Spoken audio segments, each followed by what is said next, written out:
Hello friends, good morning. ಇದು ಬೆಳಗ್ಗೆ ಗಾರ್ಡನಲ್ಲಿ ಬಿಟ್ಟಿದ್ದು ಹೂವು, ರೋಸು ಯೆಲ್ಲೋ ಕಲರು. ನೋಡಿ ಎಷ್ಟು ಚೆನ್ನಾಗಿದೆ. ಹತ್ತಿರದಿಂದ ವಿಡಿಯೋ ತೆಗೆದರೆ ಮತ್ತು ತುಂಬ ಚೆನ್ನಾಗಿ ಕಾಣಿಸ್ತಾ ಇದೆ. ಇದು ದೊಡ್ಡ ದೊಡ್ಡ ಹೂವನೇ, ದೊಡ್ಡದಾಗೆ ಬಿಡುತ್ತೆ. ಬಟ್ ಇಲ್ಲ ಅಷ್ಟೊಂದು ದೊಡ್ಡದಾಗಿ ಕಾಣಿಸ್ತಾ ಇಲ್ಲ.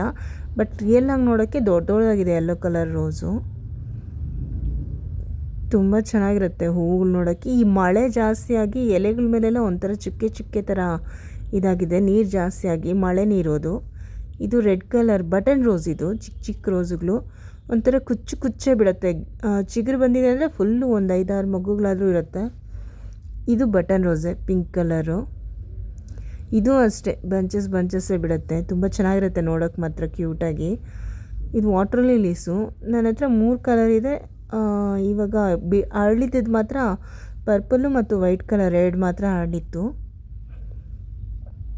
ನೋಡಿ ಎಷ್ಟು ಚೆನ್ನಾಗಿದೆ. ಹತ್ತಿರದಿಂದ ನೋಡಿದ್ರೆ ಅಂತೂ ಇನ್ನೂ ಡೈರೆಕ್ಟಾಗಿ ನೋಡಬೇಕು, ಇನ್ನೂ ಚೆನ್ನಾಗಿರುತ್ತೆ. ಇವೆಲ್ಲ ದಾಸವಾಳ ಹೂವುಗಳು ಯಾವಾಗಲೂ ಜಾಸ್ತಿ ಬಿಡ್ತಾಯಿತ್ತು. ಎಲ್ಲ ಕೋತಿಗಳು ಕಿತ್ತಾಕ್ಬಿಟ್ಟು ಕಮ್ಮಿ ಆಗಿತ್ತು. ಸಂಪಿಗೆ ಹೂವು, ಇದು ನನ್ನ ಫೇವ್ರೆಟ್ ಕಲರ್ ದಾಸವಾಳ ಹೂವು. ತುಂಬ ಚೆನ್ನಾಗಿರುತ್ತೆ ನೋಡೋಕ್ಕೆ.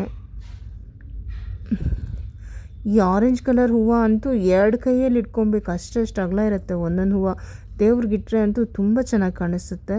ಈ ಚೆಂಡು ಹೂವು ನಮ್ಮ ಮನೇಲಿ ಏನು ದೇವ್ರಿಗೇನು ಯೂಸ್ ಮಾಡಲ್ಲ, ಆದ್ರೂ ನನಗೆ ಇಷ್ಟ ತಂದು ನೆಟ್ಕೊಂಡಿದ್ದೀನಿ ಅಷ್ಟೇ. ಇದು ಶಂಕು ಪುಷ್ಪ. ಥ್ಯಾಂಕ್ ಯು ಫ್ರೆಂಡ್ಸ್, ನನ್ನ ವಿಡಿಯೋ ಇಷ್ಟವರೆಗೂ ನೋಡಿದ್ದಕ್ಕೆ. ಇಷ್ಟ ಆದರೆ ಲೈಕ್ ಮಾಡಿ, ಸಬ್ಸ್ಕ್ರೈಬ್ ಮಾಡಿ, ಶೇರ್ ಮಾಡಿ. Thank you so much.